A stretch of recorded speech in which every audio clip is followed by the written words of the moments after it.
Hello दोस्तों, नमस्कार। आपका स्वागत करती हूँ डीएनपी इंडिया में। इस वक्त की 10 बड़ी खबरों से हम आपको रूबरू कराएंगे। तो आइए शुरुआत करते हैं खबरों का सिलसिला।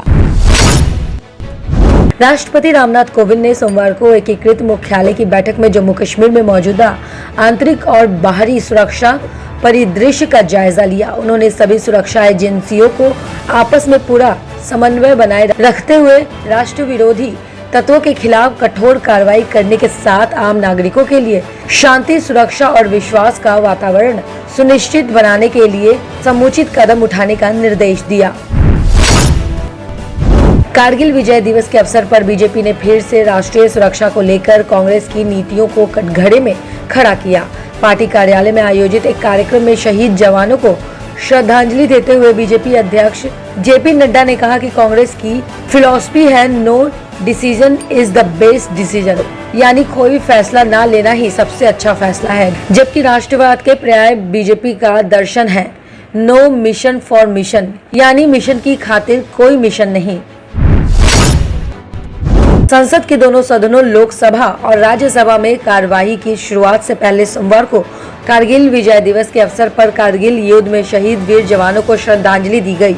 राज्यसभा और लोकसभा में आज फिर से विपक्ष ने पैक्सास मुद्दे पर हमला किया और दोनों सदनों की कार्रवाई बार बार बाधित हुई। वहीं 4 बजे एक बार फिर से राज्यसभा की कार्रवाई शुरू हुई, लेकिन विपक्ष के हंगामे के कारण 1 घंटे के लिए स्थगित कर दी गई। वहीं 2 विधेयकों को चर्चा के बाद लोकसभा में पारित किया गया और सदन को मंगलवार तक के लिए स्थगित कर दिया गया।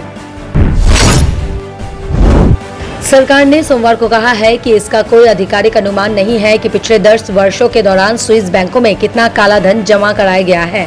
लोकसभा में वित्त राज्य मंत्री पंकज चौधरी ने एक लिखित जवाब में ये जानकारी दी है। उन्होंने ये भी बताया है कि पिछले 5 वर्षों के दौरान काला धन यानी अघोषित विदेशी आय एवं संपत्तियां और कर अधिनियम आरोपण 2015 के तहत 107 मामले दर्ज किए गए हैं। कोरोना महामारी की दूसरी लहर में स्थिरता आने के साथ ही तीसरी लहर की आशंका बढ़ती जा रही है। इसको देखते हुए इसे निपटने की तैयारी भी शुरू कर दी गई है। दूसरी लहर के दौरान अस्पतालों में जो खामियां नजर आई थी उन्हें दूर किया जा रहा है। इसी कड़ी में तमिलनाडु ने स्वास्थ्य कर्मियों के लिए प्रशिक्षण कार्यक्रम शुरू किया है। हालांकि अभी केरल और पूर्वोत्तर के कुछ राज्यों को छोड़कर देश भर में कोरोना की स्थिति नियंत्रण में है। असम और मिजोरम के बीच सीमा विवाद अचानक फिर भड़क गया है। इसमें सोमवार को दोनों राज्यों की पुलिस के बीच फायरिंग में असम के 5 पुलिसकर्मी की मौत हो गई थी, जबकि 60 अन्य पुलिसकर्मी घायल हो गए। इस दौरान दोनों राज्यों के मुख्यमंत्रियों में भी वाक युद्ध छिड़ गया। दोनों ने एक दूसरे की पुलिस को हिंसा के लिए जिम्मेदार बताया और केंद्रीय गृह मंत्री अमित शाह से हस्तक्षेप की मांग की। इसके बाद शाह ने असम के मुख्यमंत्री हेमंत बिस्वा शर्मा और मिजोरम के मुख्यमंत्री जोरमथांगा से अलग अलग बात की और उनसे विवादित सीमा पर शांति सुनिश्चित करने और सहमतिपूर्ण समाधान तलाशने को कहा। महाराष्ट्र में मानसून बारिश आफत बनकर टूटी है। राज्य में बाढ़ और भूस्खलन के कारण अब तक 192 लोगों की मौत हो चुकी है, जबकि 25 लोग अभी भी लापता बताए जा रहे हैं। राज्य आपदा प्रबंधन प्राधिकरण यानी एसडीएमए के अनुसार पश्चिम महाराष्ट्र में भीषण बारिश के कारण बनी मूसलाधार बरसात ने पिछले करीब 100 साल का रिकॉर्ड तोड़ दिया है। यहाँ के बाढ़ ग्रस्त इलाके में अब तक 3,75,178 लोगों को सुरक्षित स्थान पर पहुंचाया गया है। कुछ स्थानों पर 20 फुट तक पानी भरा हुआ है। मध्य प्रदेश बोर्ड 12वीं की रिजल्ट 2021 की तारीख का ऐलान कर दिया गया है। मध्य प्रदेश सरकार के विद्यालय शिक्षा विभाग की ओर से साझा की गई विज्ञप्ति के अनुसार माध्यमिक मंडल मध्य प्रदेश भोपाल द्वारा कक्षा 12वीं का परिणाम 29 जुलाई 2021 को दोपहर 12 बजे घोषित किया जाएगा।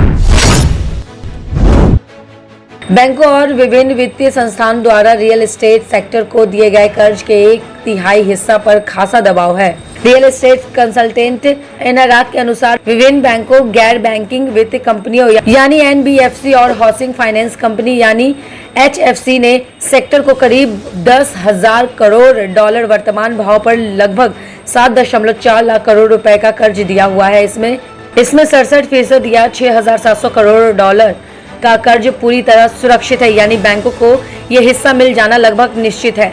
हालांकि शेष हिस्से पर या तो थोड़ा बहुत या अधिक दबाव है। अमेरिकी राष्ट्रपति जो बाइडेन ने सोमवार को कहा है कि इराक में अमेरिकी लड़ाकू मिशन साल के अंत तक समाप्त हो जाएगा। राष्ट्रपति बाइडेन ने कहा है कि इराक के साथ अमेरिकी संबंध अब एक नए चरण में प्रवेश करेंगे।